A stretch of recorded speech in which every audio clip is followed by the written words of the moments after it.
خوشی کے موقع پر آقا علیہ السلام کی محفل کو سجائے بیٹھے ہیں، اللہ تعالیٰ اس شخص کو اپنا محبوب بناتا ہے۔ یاد رکھیے، صحابہ حضور کی بارگاہ میں حاضر ہوئے، عرض کہ یا رسول اللہ صلی اللہ علیہ وسلم، ہم اللہ تعالیٰ کے سچے پکے بندے بننا چاہتے ہیں، اللہ کے محبوب بننا چاہتے ہیں۔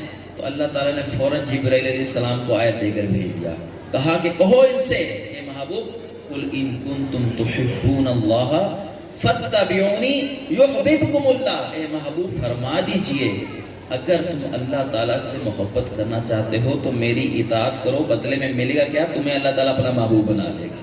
یہ تھوڑی بات تھوڑی ہے۔ اس وقت لوگ آتے تھے آپ کی بارگاہ میں، کہتے تھے ہم رب کو مانتے ہیں، نبیوں کو نہیں مانتے۔ تو آپ نے فرمایا یہاں سند تو یہیں سے ملے گی، جب تک محمد مصطفیٰ کی سند نہیں ہوگی رب بھی اس محبت کو قبول نہیں فرماتا۔ یہ حضور کی محبت ہے۔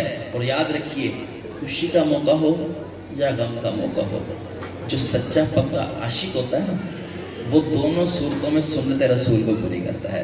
وہ نہیں دیکھتا کہ زمانہ کس طرف جا رہا ہے۔ اور میں تو اکثر کہتا ہوں کہ فی زمانہ داڑھی رکھنے والا مجاہد ہے، فی زمانہ نمازیں ادا کرنے والا مجاہد ہے، فی زمانہ اپنے گھر کے اندر اسلام کو نافذ کرنے والا بھی مجاہد ہے، اور فی زمانہ شادیوں کو اسلامی طریقے سے کرنے والا بھی مجاہد ہے۔